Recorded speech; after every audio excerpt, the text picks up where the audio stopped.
Hello belle lumière. Bon, en parlant de lumière, il y en a sacrément. C'est dire si je suis bien accompagnée avec toi sur cette vidéo. Dans cette vidéo, j'aimerais te partager en fait trois clés. Trois clés qui, à mon sens, sont vraiment à mettre en œuvre dès maintenant pour pouvoir engager un changement, pour pouvoir entamer une transition de vie, qu'elle soit personnelle ou professionnelle. Et peut-être que, alors on vit tous hein, cette situation qui est très particulière avec ce confinement, peut-être justement que tu te reconnais dans la situation suivante où tu te disais, bon ben il y aura un avant, et où tu te dis d'ailleurs certainement encore, il y aura un avant, il y aura un après ce confinement. Une chose est sûre, c'est que après sera vraiment différent. Et après, pour moi, il est hors de question que je continue de bosser éternellement où je travaille. Je ne veux plus être dans un endroit où je ne suis pas reconnue. Euh, pour le travail que je fais, ou finalement la valeur que j'ai apportée n'est pas utilisée. Peut-être que voilà, tu as envie de créer un job qui soit en accord avec qui tu es vraiment.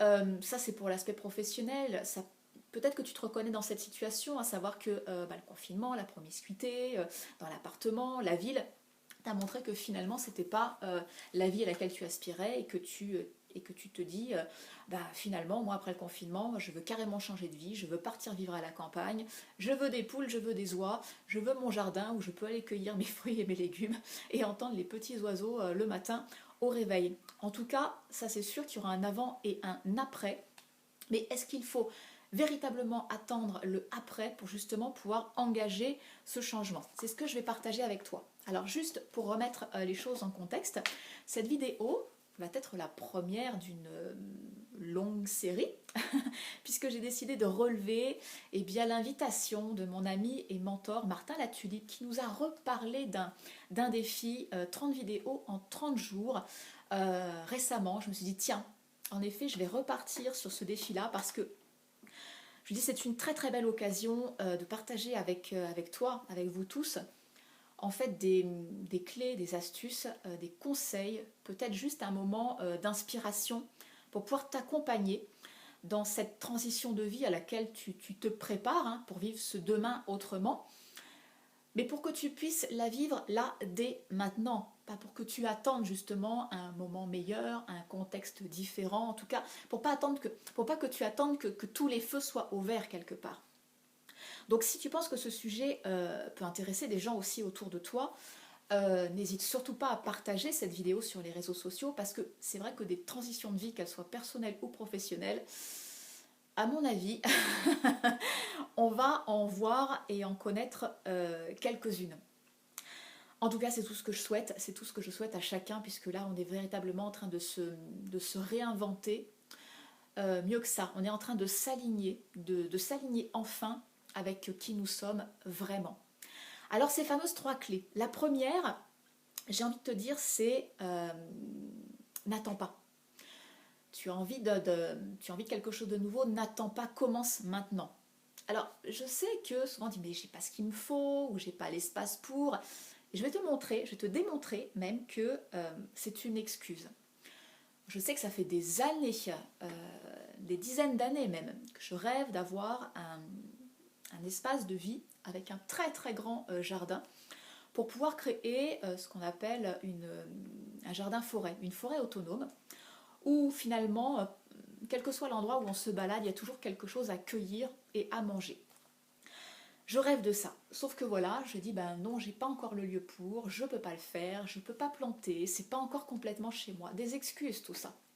Parce que finalement ce confinement m'a montré que je pouvais commencer maintenant. Alors certes à une petite échelle, mais tu vas voir que en commençant, il y a quelque chose de magique qui se passe. Alors justement, j'adore cette citation que je te rappelle parce que tu la connais peut-être déjà, c'est une citation de Goethe qui dit quoi que tu rêves d'entreprendre, commence-le. L'audace a du génie, du pouvoir, de la magie. Et donc, ce commence-le, donc mon jardin-forêt, je reviens à cet exemple, dans cette période de confinement où finalement on s'est dit bon ben on est à la maison avec mon fils, qu'est-ce qu'on pourrait faire qui ait du sens pour nous pour préparer ce demain autrement. Mais il se trouve que de l'été dernier j'avais gardé tout un tas de graines, de fruits et de légumes en me disant tiens ce sera amusant de les semer et de voir si je suis capable eh bien, de créer mes propres plants. Eh bien, je vous le donne en mille. Nous avons créé nos premiers plants, alors de tomates et de melons pour l'instant. Les fraises et les salades vont arriver. On aurait pu être arrêté par le fait que j'aurais pu dire, bah oui, mais on n'a pas les godets pour semer, on n'a pas la terre à semer, enfin il nous manque tellement de choses. Il suffit juste de réfléchir, de dire, mais comment je peux faire autrement avec ce que j'ai? Excellent de commencer avec ce qu'on a. Ça développe la créativité. Je reviendrai sur la créativité, c'est une notion qui semble essentielle justement dans les périodes de transition. Donc développer sa créativité en disant, tiens, je commence maintenant avec ce que j'ai. Alors, avec ce qu'on a, nous, ça a donné ça. Hop, tiens, ben, je vais attraper, j'ai mon petit pied de tomate, là, ma graine de tomate, qui est jolie, hein, petite graine qui est partie. On a récupéré en fait des pots en verre qui étaient destinés à faire des confitures. Ben, finalement, c'est devenu des pots à semis.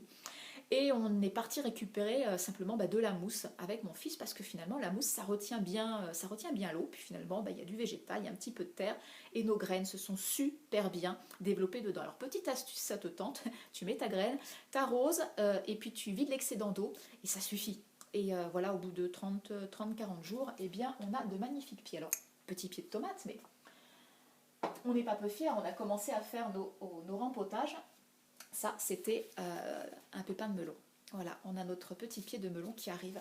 Donc, tout ça pour dire qu'en effet, il